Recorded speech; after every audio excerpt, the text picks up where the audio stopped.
RPG for You and Me presents a special Patreon mini-series. Welcome to Silica Valley.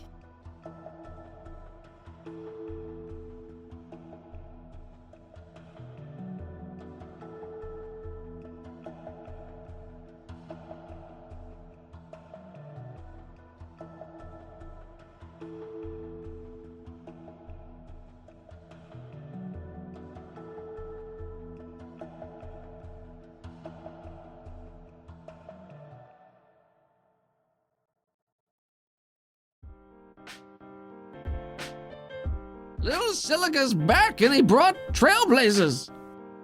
Somebody up high just, what? And then he shouts it again, but louder and older. At this point, I'm gonna, he was pulling off the tarp. I'm gonna pull the tarp all the way off so that they can get a big, they can see the big one right on top. Yeah, I think we get a short montage as the word begins to spread and you get a smaller crowd. They definitely send some more individuals down to help take the load off. What I will say is that they're going to be under the impression that all of these trailblazers are for the tribe.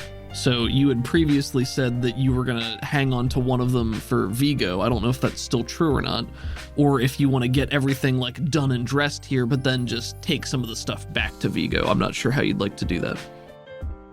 Done and dressed and take my share back to Vigo, because I imagine as the hunter I get like a lion's share pick.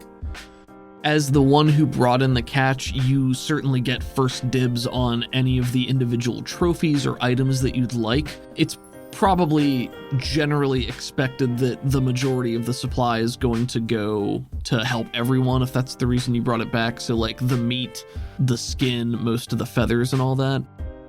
But if there's anything specific that you want created or harvested for yourself, you can always stipulate that. So mechanically, what I'll say is you guys, because you brought back all three, can get one tangible thing from each of the trailblazers. Oh, cool. We can treat that as specific or abstract. We had talked about using those parts to craft gear. I think that's super cool. So I don't know if you had a particular idea of something that Silica would want to get out of that, or if you want to brainstorm a little bit and talk about specifics. I got two ideas that immediately come to mind. If we could make cloaks for each of us. Ooh, that'd be cool. Mm-hmm. And then if I could fashion a knife or a spearhead from the talons. Definitely. So I have a spearhead that can ignite flame if it hits flammable material, and then a cloak, hopefully that could be fire resistant to some degree. Yeah, I think that's super cool. Let's make a roll to see. So are you going to be the one doing the dressing, or are you going to let some people in the camp help you out with that, or how do you want to handle that, the specifics of the nitty-gritty? I would definitely help the group, but I don't think I have to do the whole dress down of the creature, but maybe if ritualistically, if it's important, if I fashion the cloak. And we talked about how the plumages were different between the two creatures. The males were much more vibrantly colored than the females, but the females are a lot larger. So I think I would make a cloak out of the female's plumage because it was my kill. It was my first one. So I have the jet black or the dirty gray or whatever we decided that color was, and that would be mine. And then I would make the brighter red one for Sia if she wanted it, since she aided me in the hunt. Definitely. And yeah, it can be whatever color you want. If you want it to be the black plumage or the red plumage for the female specifically, that's cool. I think the female specifically was the black plumage. We talked that they were just more subdued colors. Right.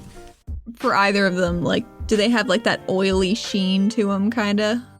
I would say that's probably part of both of them, but it might be easier to see on the black ones. Right, because it's more of a matte color, but it could reflect more in the sunlight. And the more vibrantly colored ones would probably still reflect, but it would be obscured more based on its more vibrant colors. I think Sia would need more of a poncho mantle kind of shaped thing because of her extra limbs. Mm-hmm. But something that would attach just around her neck and then can go down the back and the front, maybe? Gotcha. Yeah, I think thematically that's cool. Yeah, that's kind of what I was thinking too. Nice. And a cloak. And one of the Yar's hindrances for their unusual anatomy is that Everything costs twice as much. for everything clothes. costs twice as much because it needs to be made for you specifically.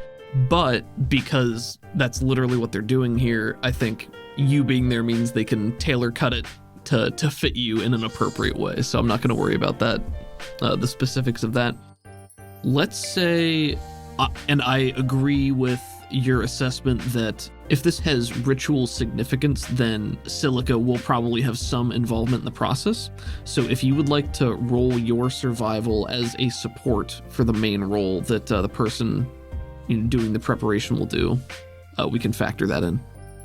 To set the stakes, if I blow the heck up with this, maybe I would accomplish it all myself. Yeah. Like basically I'm there, I'm using their stuff, and I'm about to start doing it with them, and then like if I get so successful, maybe I take the reins and go run with it. Basically I just outperform myself. I like that. Maybe Randus is the one who's overseeing this at the moment.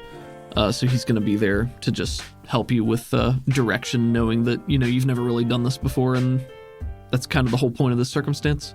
Can I get +1 for using my survival knife for it? Absolutely. This is a perfect survival knife situation. Gotta make those opportunities for yourself, huh? Yeah, absolutely. Especially with the survival knife. Hey, survival knife is champion. Boreas had a lot of good use from his survival knife. Oh, I know. Don't think I've forgotten. Okay, so I'm gonna go ahead and make the roll. Do it. I got a 4. +1 is a 5. So that is a success. I think that means that you're definitely getting in there and making a lot of solid headway. Randus occasionally interjects with, oh, well, no, hold on, lift this over here, draw the knife this way. Just those smaller directions, but your hands are very able. This is something that falls together for you in a way that you've never done before. So just one of those moments of, hey, I can do this. Small crowd watching you as you work. People come and go, but it's one of those, to-dos when somebody brings something back, you stop by, you see how it's going. So people are probably trying to get the full story of the hunt from you as all of this is happening. Maybe it's even a little bit of a distraction at times while you're trying to follow Randus's suggestions. It's like, no, leave him be. Yeah. So he's like, I could tell you if you want, but they probably don't want her to. I saw the whole thing. He was amazing. Is Silica also going to be crafting the items himself? All of them? I don't know. This is something that I don't know what experience he has, or if he needs somebody to help him with it, or if this is something that he's got the knowledge to do on his own. Crafting the items would probably be another survival. Yeah. I don't know. This is one of those circumstances where, like, I don't want to tie the cool items you're getting to your character's ability to craft them if somebody else is here to also do the crafting with you. Yeah. So yeah, I think just doing it as an assist to the other person for the more complex crafting. Okay. Well, let's set some stakes here. So we're going to be doing 2 cloaks. You wanted a new spear or a new tip for your existing spear that you can, it's the steel and the flint so that you can strike flammable surfaces to ignite them, right? Yes. And then Sia, you had mentioned something about wanting to make like a fist weapon. Is that what I was hearing? She was thinking about it, but then I remembered that she's an unarmed fighter. So, What do you mean? like, because that's her she punches stuff. Well, yeah, but like I feel like a fist weapon, like a weapon that you use unarmed, would still fall within that. So. Oh, okay. Well, yeah, that'd be cool to like. It's like spiked brass knuckles. Yeah, exactly. Like it doesn't necessarily have to affect the damage die. You could still treat it as an unarmed attack, but with a different effect depending on like what. Like it would give a bleeding or something, like lingering damage. I would say if you want something that will cause lingering bleeding effects, the only existing rule that I can reference is the lingering damage power modifier, where like if you used it on bolt and your bolt does 2d6 damage, then at the start of the enemy's next turn, they would take 2d4 damage. So it lowers the damage die type by 1 and lasts for that. So if you wanted to do something similar, I would probably say when you hit with a raise on your fighting attack and you get like the raised damage die, maybe you have a lingering bleed effect that rolls into that. That'd be cool. Balance-wise, I would probably need to think about the specifics for like how much that would actually do. What is your normal unarmed damage? Oh, it's a strength plus D4, and my tail is a strength plus D6. Okay. And what's your strength? It's a D8 now, because that was my advance. Okay. For balance, just to see how it goes, let's say it's 2d4. So if you hit with a raise, you get your normal bonus damage die, which is the d6, and then at the start of their next turn, they take 2d4 additional like laceration or bleeding damage. And that's not continuous. That would just be like the next turn. Does that sound reasonable to start? Cool. We'll see how it goes. I really like the spear tip for igniting things. Anytime that you feel that would be applicable or would tie in somehow, please feel free to bring that up as a reference point. Do you have any other ideas for like what the spear would do through use of that, or what would be cool? No, I think it can spark. I might be able to like coat it with oil or something to that degree, and then when I attack people with it, I might light it on fire, do some sort of heat damage or anything like that, or I might. But I just like the idea, like keeping it really simple and survivalistic. It's just I can make it so I have a flinting edge on the spear tip, so that's flexible Very enough cool. that could be cool later if opportunities pop up. Absolutely. Well, go ahead and roll your survival to assist again, and then we can make a roll on the main crafting. Cool. I got another 4 and a 3. Another 4, success. All right, let me let's see. Your main craftsmen, I would think, probably at least have a D8 because they're not just professional, but they've been doing this for a long time. So Let's see here. They got a 3 with your +1. That makes it a 4. Success.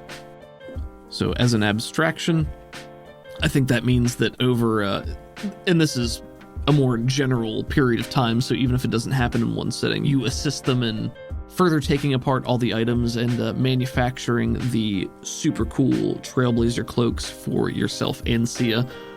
Do you want your existing spear to be updated with a new head, or did you just want a new spear entirely? Just the existing one, new head. Cool. And then Sia, what does your new weapon look like with the Trailblazer talon worked in? I think it's some nice sturdy leather gloves, but with each of her, maybe it's between her knuckles, so like it doesn't punch back into her knuckles, is like just the slightest little triangle of like chipped obsidian looking flinty talon that they like filed down for her. Very cool. So it you don't want to even like nick it, right? Just looks, you look at it and it's like, ow. Super sharp. I like that. That's thematically very cool. Oh, could she like rake it against like walls to make sparks Sure. for distractions or something? I don't see why not. For making thematic sense, I think then your weapon does that. The spear should probably also do the same thing, right? Like that makes sense yeah, to me. that's just cool. So yeah, if this is a super sharp bleeding mechanism, then for I get the lingering damage effect too. yeah, so if you hit with a raise on your attack, any damage you deal that turn, normal effect, but then the start of that enemy's next turn, they take 2d4 damage from the lingering bleed. I don't feel like that's outlandish, but you could get a really cool blowing up roll with 2d4. So who knows? I'll eat my words the next time you nick somebody with like the tiniest spear point and they bleed out immediately. It's like the anime slice and nothing happens, and then the next turn blood sprays everywhere. And it's a shot from like they've already gone past and still is like, huh. Well, if I'm reading the lingering damage, it's suffers powers base damage -1 die type. So basically, if I do my spear does a d6, so the next turn they take a d4 of damage. Okay, well then let's reduce it to just 1d4 based on the die type for balance purposes. That sounds good. On its own, probably won't do a lot, but if it blows up, cool. Yeah, especially if you press the attack and you hit them again, and then you got another die on it. Like basically on a second hit, I do my strength plus a d6 plus a d4 on that second round. So that's nothing to shake a stick at. So It's funny because the spear is a stick. I You get know, it. like sushi is doing. It's fun. Oh. Yes. It's either that or making it armor piercing. I think that would also kind of fit the. Yeah, I mean, if you would rather have it be armor piercing, I think that makes a lot of thematic sense as well. No, I like this one better. So it's Yeah. Okay. We can always modify it later to make it armor piercing. That's also true. So many animals to find. The animal hunting expedition. Yeah, so you got a red cloak, I got a black one. I imagine the black cloak is definitely has a status because that's the big hunt, the big get, you know? Mm-hmm. Oh yeah, definitely. It's much more noticeable, especially, out here in the desert. Yeah, the stark blackness. Stark black, yeah, and I think I don't know that I want to tie any like direct mechanical penalty to it. Thematically, there could be a stealth penalty, both because of the color and because of the reflective sheen on it. Like if it got caught in the light, it could be, but I don't feel the need to penalize it in that way. Like the mechanical benefit is that it gives you the fire resistance, right? I mean, also you could say, like if we're doing mechanics, it's like in the day, it's a penalty, at night it's a bonus, I don't care. Gotcha. either Oh, way. I think that's cool, actually, yeah. So if you That's guys would neat. like to codify it that way, then if you're wearing the cloak, it gives you a penalty during the day, but a bonus at night. For That the sounds black cool. one. It's not like a labor-intensive thing to equip, so you can easily, throw this on or take it off as necessary. Like I'm not gonna trap you probably in a position where you have to do that unless somebody, sneaks up on you. We'll see. Yeah, Who knows? yeah, it's. Who would do that? I would imagine it's a free action to unbutton and drop. So To whirl it into the air in classic anime style. Oh, I love that shit. I could use it Well, as now a you have whip, a right? That's the alternate. You just gotta twirl it up a little bit. Ha! It's an improvised weapon. Yeah. Strength Only plus I- D4 If damage. only I had Tavern Brawler. I'm just trying to distract them. I want to distract them. Yeah, that's great. Okay. You can definitely do that as a test. Classic. You are moving through and helping to create these items as Randus looks on and continues to offer advice. I think at some point a while ago he did murmur to one of his compatriots to go off and let Heist know that Silica had returned triumphant with a major bounty from Trailblazers and, just to really hype you guys up. While you're... How long are you going to be here for, boy? I just Coming back to us? I'm still on a job. We got some stuff to scout out. So I'm currently working. I got to make some deliveries. I got a few things to take care of. But is there anything you guys need? Oh, well, there's always more that we need, but this is quite a step in the right direction. You're young, I know you've got a lot to do. You've got to get out there and see what there is to be seen, but you'll always have a place here with us. As long as you contribute, which you have this time. Waves a hand towards the remains in front of you. Mm-hmm. But while you're here, you might as well do your rounds. I know Kadu would, I assume, like to see you. Like to hear from you, at least. Yeah. I already told her you're coming. Oh, good. Yeah, I think I'll go check in with her. Oh, you do that. And I'll be sure to tell everybody what you've done. I appreciate that. Yeah. This was I don't know. I'm still kind of bewildered by how that all went down. I didn't think I could do that all. I don't know. See, you helped me out a lot here. Oh, you just need to have more faith in yourself, son. Life comes at you fast, and we all have self-doubts, but I think you'll be amazed what you can accomplish when you put your mind to it. And sometimes with a little bit of luck. But you came out on top, and that's what matters. Yeah, I did. You're still here with us. And he picks up maybe picks a stray feather that was left from all the crafting and holds it out towards you, and then looks around and just tucks it somewhere into your clothing. Like maybe there's a front pocket, and gives a little pat. Maybe tucks it into my armband. That's perfect. There you go. Don't be afraid to let your colors fly. And of course, keep your eyes out for those Breon folk. Yeah. Yeah, I saw the Breon a little bit ago. Oh, well, he got away. That much is clear. Yeah, they don't take to the sand as well as I do. As it should be. Well, don't let this old folk keep you. Thanks, Brandis. Thanks. I like to think that in the back of every one of these, like, heartfelt homecoming conversations, Sia's just, like, awkwardly in the background with no place. Just, like, milling around. Whatever, I called out to you. I said that you super helped me out. Stop. I threw a net. Like that's all I did. Well, it's like being at a family reunion, and it's not your family. It's so awkward. Oh, Silica, your friend. She looks tasty. Should we throw her the swivs? What? No! Please don't. There's a ripple of laughter that goes out as everyone within earshot laughs at Sia.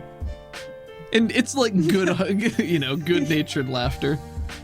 Seeing how uncomfortable you are, yeah. We pan over to one of the giant swivs, reaching the bottom of the cliff, and it just goes... She is about as red as her new poncho. Oh, look, your match. I do. It's a camouflage reflex. When I walk up next to her, I'm gonna subtly point out, those are the swivs. No, I got that on account of the noise it made. Yeah. God, what a creature. I love these guys. They're great. What color are they? In my head, they were primarily black scaled with yellow modeling, but I think that's just based on a picture I have in my phone. Of it a Gila monster? Might even be a Gila monster from Hershey Park, honestly. Oh, that was one of the first pictures I took with you. They can be whatever color suits them. Komodo dragons are usually more of a dark green, but it's a desert. I like the idea that they're dark with yellow. They probably don't get too much shine to their scales because of, all the dirt and debris, or maybe that makes them shinier, polishes them. Ooh. No, I think they probably just have a residual dust all over them. Kind of like Komodo dragons, how it's kind of just a Gotcha. dusty. Yeah, I really like that. That's cool. I'll take my leave and try and head over to Kadu. Okay. What do the core events look like at this particular location? Or where are they located? We basically start moving into the actual tunnel structure inside the cliff. So there's paths on the outside of the cliff that kind of leads up, ladders and stuff like that, but there's also burrowed and tunneled structures into the cliff face. The vents, they come up waist height. They have crystalline salt, but it's quarry, small quarry crystal formations along the rims of them, kind of leading down the side, kind of like how minerals build up in caves on stalactites and stalagmites when that flows through. And then there's just colored steam coming out that matches the quarry vent inside. It's not heavy steaming in these areas to illuminate the area from the inside of the vent. Are you thinking this is a cave? It's more condensed, or is this in the open air? I'm thinking this is just inside the cave entrances, these first few vents that we run into. Okay. There's still some light coming in from inside, and maybe even if there's almost a doorway and then it's carved out and maybe a window without a pane or anything in it, that's still letting it vent on the inside here. So people don't usually hang out in there unless they're in the midst of practicing or training or honing themselves, because prolonged exposure can be dangerous. Yeah. They might also cap it or secure it so that it builds up more and more when they want it to. Okay, that's cool. Are there younger individuals around? If this is a training area, then maybe we get a shot of several of the younger tribe members rushing by, or one of them runs out of the cave and disappears further up the tunnel, or stops as soon as they see you in front, eyes open, wide like a deer in headlights. Hey. A young Nakir girl, close cut, dark hair. Is this somebody that you know, do you think? No, I think it's someone not that I know well, I guess. Like they were a very young child before I left, Mm. and maybe they just started training for their abilities in earnest. More than you just give a young person who you want to make sure whatever their abilities are don't explode something or something to that degree. I was just thinking about that earlier today, or maybe it was yesterday, that like when Athena was younger, maybe one time before they knew she could do anything, she just like sneezed and it bent like the silverware on the table or something, and they were like, oh shit. Like Jack in Incredibles 2, like, you have powers? Yeah. Oh god, you have powers. Oh no. Oh, this is both a scary and a exciting day. Yeah, I think there's definitely a lot of that in the setting as a whole, given that literally anybody can be born with these abilities and nobody knows how they'll manifest and what exactly they'll be. There are probably entire industries devoted to this. Daycare, wild. You do not want to work there. Yeah, no, never. Yeah, so this young girl stops and sees both of you, strangers that she's never seen before, eyes wide, and she says,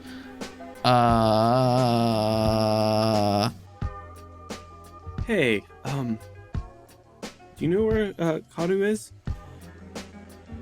Yeah. I'm Silica. Heiss's offspring. I've been gone for a while. I just came to check in. Oh, you're Silica. Okay. And she sort of does, a big, like, looks you up and down and says, I can see why. And then turns and starts walking away and says, this way. Sia grumbles to herself. These kids are rude everywhere you go. There's a moment where me and Sia kind of look at each other, and then I go and catch back up with her. You can see why what? Oh, I mean, you're tiny. You're scrawny. That's what he says, at least. But you're alive. I mean, he kind of sounded like he didn't expect you to be, so. Are you talking about Heiss? Yeah. He's the big Karnak, right? Yeah. Kind of looks like you, he's just bigger. Yeah, it wasn't as big as he'd like. I'm gonna be really big when I get older. I hope that goes well for you. You better make sure to eat up every time. I brought some Trailblazer back. Maybe I could get some of that for you. Sia is going to prepare a boost strength for Set when he meets his dad, just to make him look beefier. Okay. Sure, yeah. She doesn't like this low-key negging that's happening to her new buddy. The young girl says, my name's Isabel. Hey, Isabel. Do you train with Kadu? Yeah, I do. I'm doing really well. That's what she says. That's great. I used to be pretty good in her eyes too. What happened?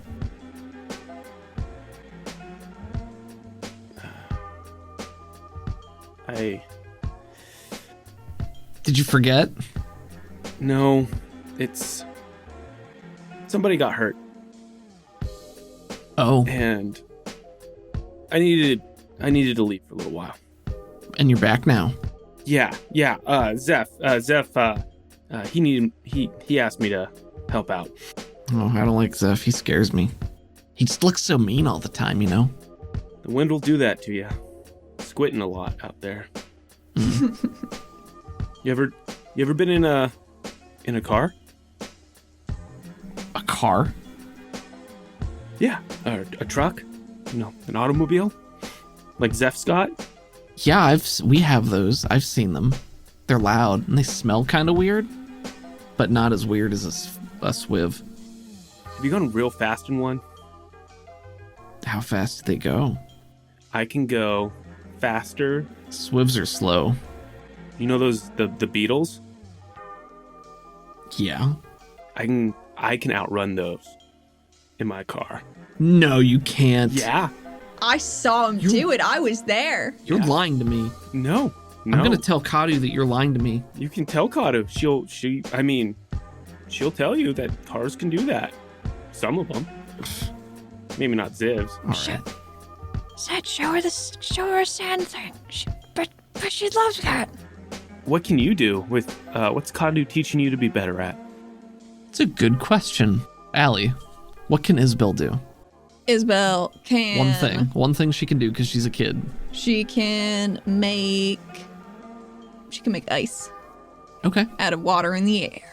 There's not a lot of water, but she's trying. So she can, like, make frost? Yeah, like a nice little frost cover. Okay, do you want to roll a d4 and see if she can successfully do something here? 3. 3. So she pauses and leading you guys up the side of the cliff. She says, well, I can do this. And she holds out her hand, and you can see the muscles straining in her arm. She starts to grit her teeth, and then her lips purse, and her eyes are getting wider, and you can almost see a vein forming, and she's like... Maybe there's the faintest chill in the air, and just a droplet of sweat runs down her hand. She goes, I just did it a bunch. You came too late. Can make ice, kinda. Did her breath start being like visible from the coldness, just dropping a little bit? I like that a lot. That's cool. That's really cool. Oh wow, you can sink heat away. Maybe is that what that was? I mean, that's gonna, like, you know how helpful that is with, the humans and the other people that can't stand up to the heat as well as, like, Karniks like me. That can, oh my god, that can save people's lives. I thought it would be something important, she says, puffing herself up a little bit and soaking in your praise like a flower in the sun. You don't seem so bad. Here, let me show you a little trick I can do. Okay. I'm going to put my hand on her shoulder, and then I'm going to cast Static Sense. Okay. So she can see better. Like, everything's going to her vision's going to change. And I think that's a little bit more impressive than the sand thing. Sure, go for it. So, I'm going to go ahead and roll my essence. Hope this doesn't freak the kid out. I got a 5. 5, okay. Well, she's been starting to learn about control of Corey, so I feel like she's had a crash course in effects or, had other things used around her, so she probably doesn't freak out, but she feels that you described it, as like a tingling sensation before? It's like when you can feel someone hovering over you, but you can feel that all the way around you. You can feel where the wall is over there. You can feel the shapes that you see when you look around. Gotcha. And also her vision will be extremely color shifted. Like if you turn the exposure way up, the color itself like becomes more vibrant. Oh, the saturation. Yeah, saturation. Mm-hmm. So you touch her and she lets out a small of surprise and just stands pretty rigidly as she open-mouthed and wide-eyed looks around at the environment and says, "You can see like this all the time?" Only when I really, really try. But I can see like this even in a sandstorm. Wow. This is cool. She goes up and she's pulling at both of your cloaks now. I think probably more specifically Sia's because it's so much brighter. This looks completely different. It's so cool. Yeah. Pretty cool. Yeah, it helps at night too. Wow. Think I can do this? Maybe you can learn how to do it too. Wow. She turns and starts to run around the corner, and you can hear her jabbering like, Kadu. Silica just said that I can see stuff, and rambling on, barely making sense as you guys turn the corner. This is up on one of the little mesas, so I think there's just a little bit of a clearing area, a crescent of rock that goes up to provide, more shelter from the sun if necessary. But this is more of a communal area. There's probably at least a table or two, some seats here, a cooking fire for when it's necessary. Seated in one of the seats with a couple of other youngsters in front of her is Kadu. She is Nakir with light green skin with yellow-white marbling through it, just to set off the accents. And she's got an undercut bob with one of those classic Padawan braids that falls down, maybe to her mid-shoulders. Sandy blonde hair. And she's got a serious, maybe not a severe expression, but just not a resting bitch face, but just a naturally... Stoic. Stoic's good, thank you. It's probably better than McGonagall-esque. And she's mid-bite, shoveling something into her mouth as Isabel turns the corner and starts to waylay her with descriptions. And she politely sits and listens indifferently as she continues to chew. And then looks up and sees you guys approaching. Regards you two as you turn the corner, and she continues to listen to Isabel jabber on. Sia leans over to Set and says, real quick, Silica, is that your secret identity? I wasn't gonna say anything. I was gonna pretend I didn't even notice, but everybody's been calling you that a lot, so. Yeah, that's my, that's my name here. Well, I'll call you whatever you want to be called. Call me that when we're here. It's easier. I don't want anyone getting confused. I gotcha. But yeah, so you guys are muttering to yourselves as Kadu continues to listen to Isabel. Mm-hmm. What do you think she's eating? What sort of, do you think it's like a stew? You guys get a lot of swiv eggs that you can use to make giant omelets and stuff like that too. A swiv egg drop stew. She listens to Isabel and then at a certain point cuts into the conversation and is sort of like, yes, dear, that's very nice. Now be along, go back to your studies, join the others. And then she'll be, oh, okay, yeah. And hustle off, leaving the two of you to speak with her. And she takes the last bite of her bowl, sets it down, finishes chewing and swallows, pushes herself up to her feet to walk over and probably does one of those like steps around you to get a better look at you. Walking around, eyeing you up a little. Well, you're all in one piece, aren't you? Most of them. Well, if you made it back okay, then I expect you're doing all right for yourself. What's the occasion? Why are you coming back now? Help the tribe out with some trailblazers. Trailblazers? She zeroes in on that. Me and my friend Sia here. Hello. We took down 3 of them. I heard that we needed them. She lets out a short chuff of a laugh through her nose and says, well, you're being so modest about it. Yeah. Wouldn't have expected that from you. Yeah, I'm just worried about... I'm worried about Heist. I'm just a little nervous. What are you worried about? I mean, when I left, I was upset, and he was angry. I just don't know if I'm ready to see him again yet. Well, of course, I can understand that. But your worth is through your actions, isn't it? And if you've brought back 3 trailblazers, she eyes Sia a little bit.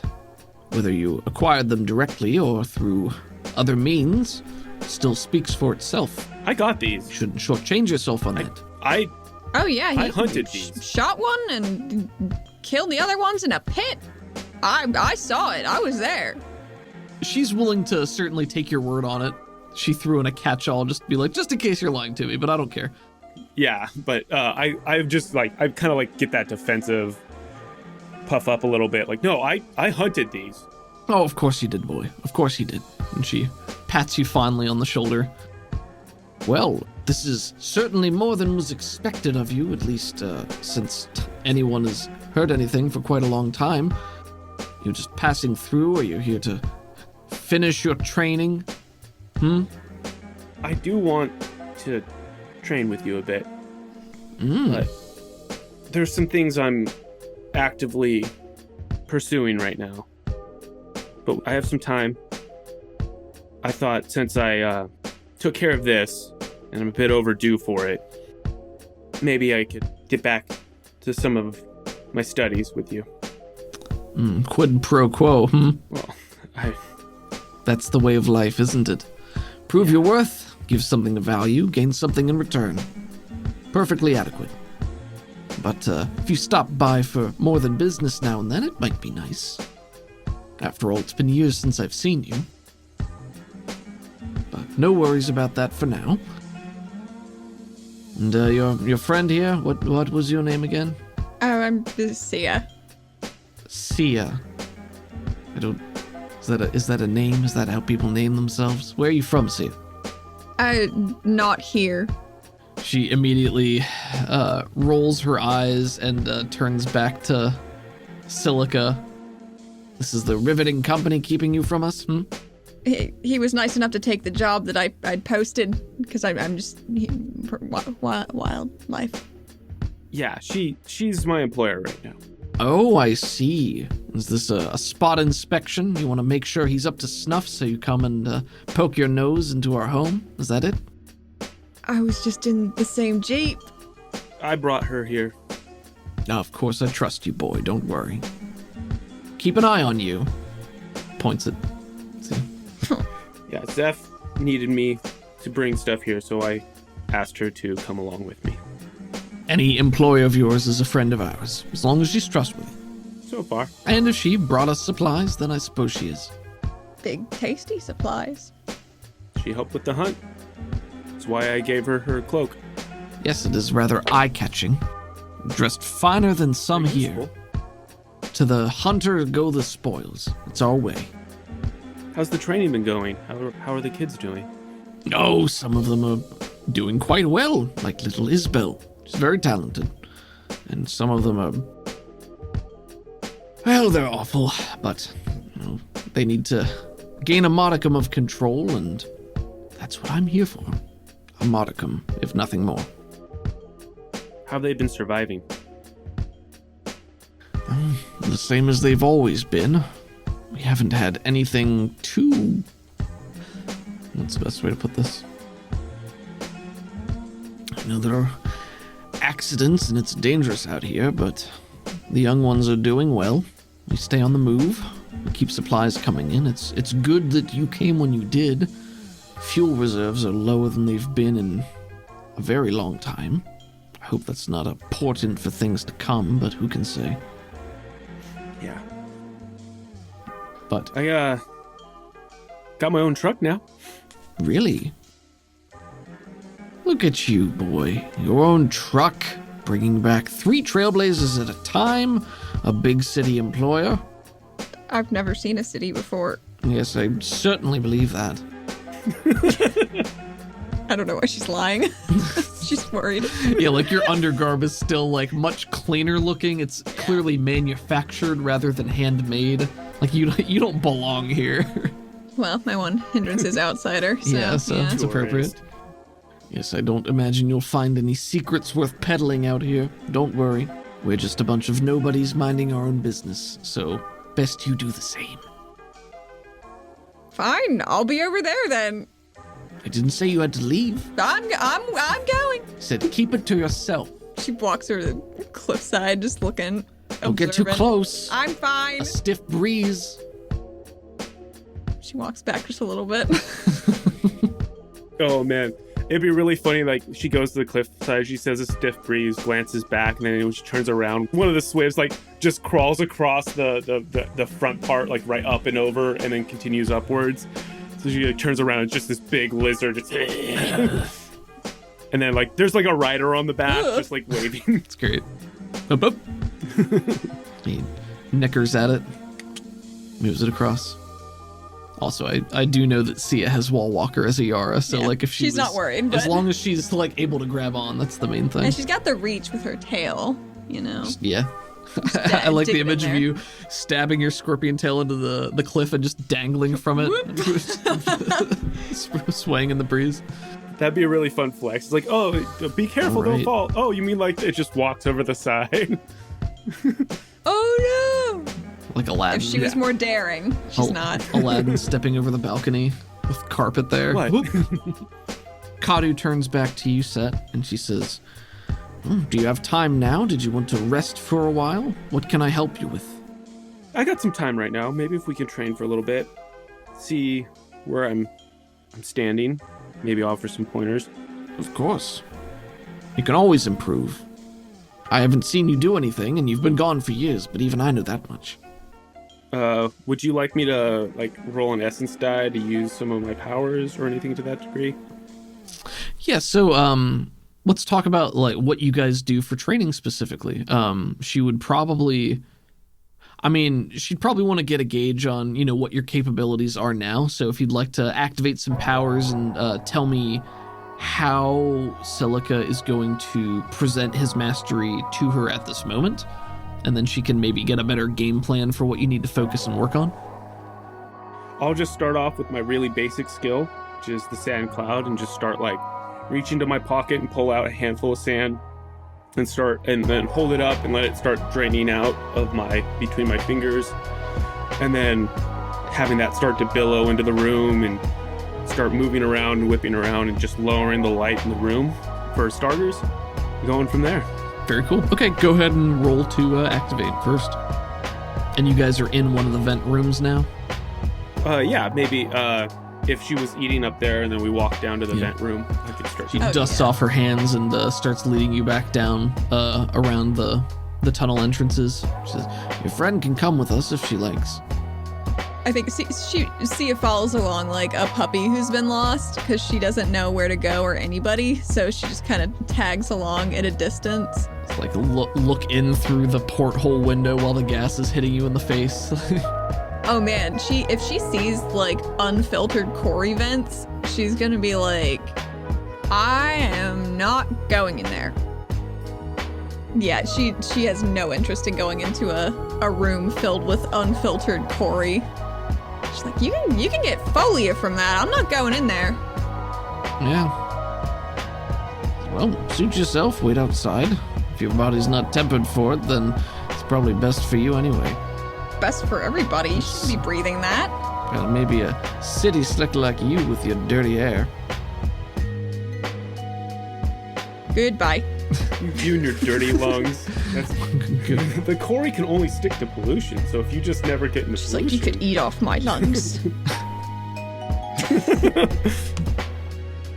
Yeah, then I'll go ahead and roll essence to get the sand cloud started.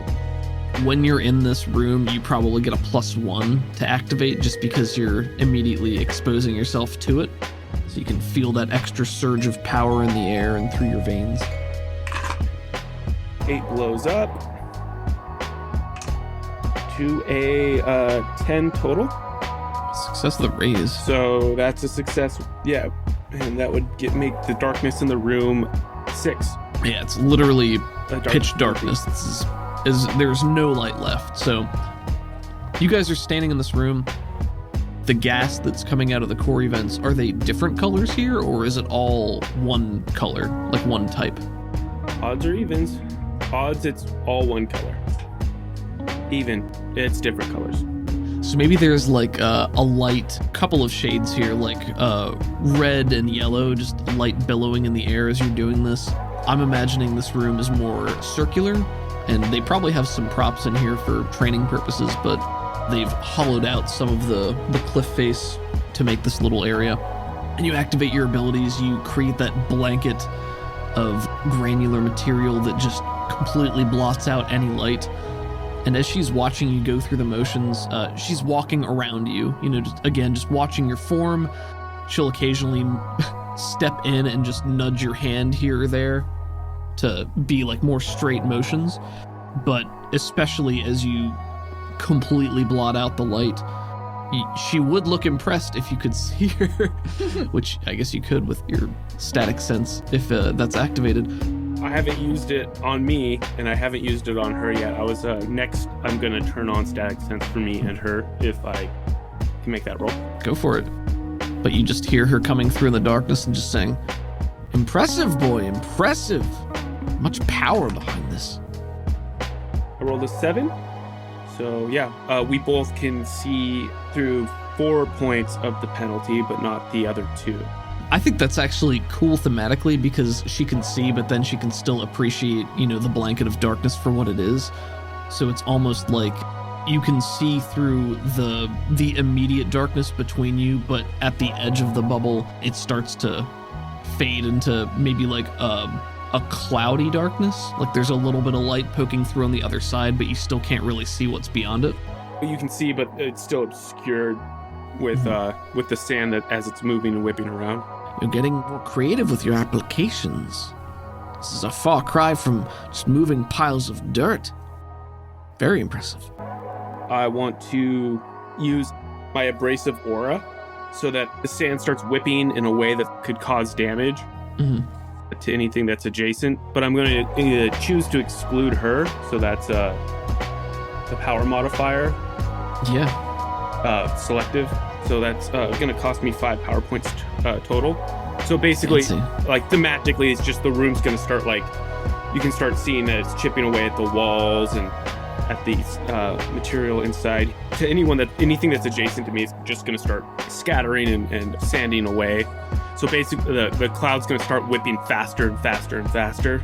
If you're standing closer to a wall, it'll like, shear down part of the wall and start to polish it. Yeah. Very cool. Yeah, go ahead. Oh, I critically failed. Oh no! Oh no! So yeah, on a crit fail, you take a level of fatigue that will last until you can have a rest of several hours to get rid of it, and you do lose all of the power points for the casting. No, it's not to say that you can't try to do it again, but yeah, that's a hefty one, losing 5 points. So what does it look like when the critical fail happens? How does that manifest here? I basically try and focus, and you can feel the sand starting to move quicker and quicker and quicker, holding my breath and focusing, and then I stumble a little bit, and like basically I held my breath too long, I run out of breath, and I just start gasping for air in the middle of it. Also, when you critically fail with casting, it ends any other powers that are currently active. So that means Does it? Yeah, the darkness is going to disappear, the sight is going to disappear as well. I'm imagining all the silt that is blowing around in the air, creating this blanket of darkness. When it drops, everything just falls. So all the debris plummets back to the ground, your vision vanishes, but you can now see through normal light again. It ends abruptly.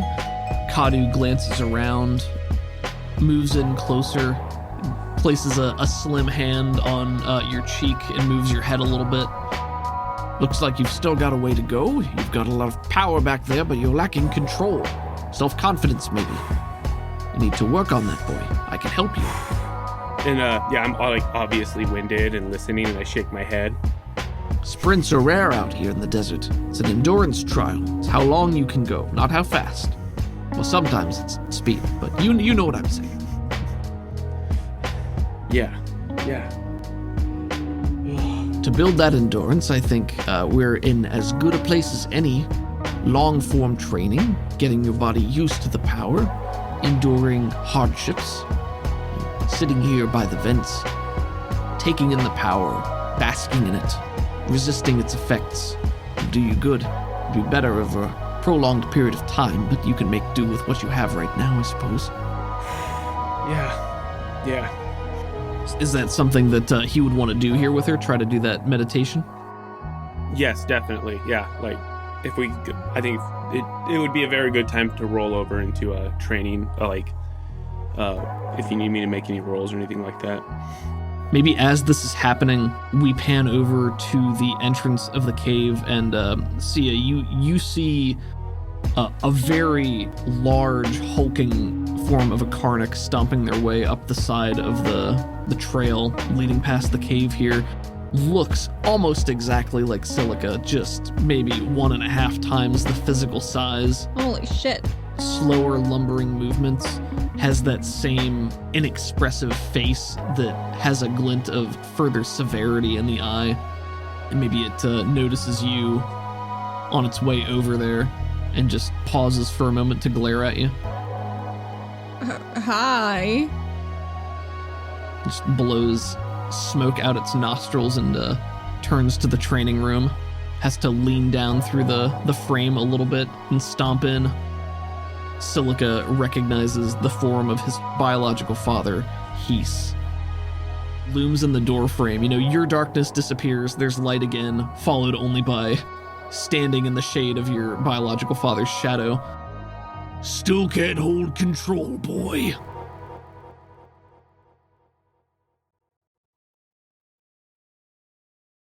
Hey everybody! Thank you so much for tuning into this episode of Silica Valley with us. First off, big thank you to Chase Absher, because without Chase, y'all, Silica Valley would not exist, and I'm so grateful for it every damn day. Thank you also to Valentine, Ezra, Nakota, Jackie, Jade, and Paxton. Thank you also to Caleb Sunstead, Zach, Ben Hatton, Gerald, Andrea, Davriel, Ellis, Zane, Nason, Romalak, Lexington 296, and Calder. Our music is by Crockett, Waveshaper, and Marcus D. Crockett you can find at Crockett80s on Twitter and crockett.bandcamp.com. Waveshaper is at waveshaper_SWE on Twitter and at waveshaper1.bandcamp.com. And Marcus D, of course, heavily featured in this episode. You can find at marcusd.net and at marcusd on Twitter. Thanks to the creators of Savage Worlds, the Pinnacle Entertainment Group. You can find them and their products online at peginc.com.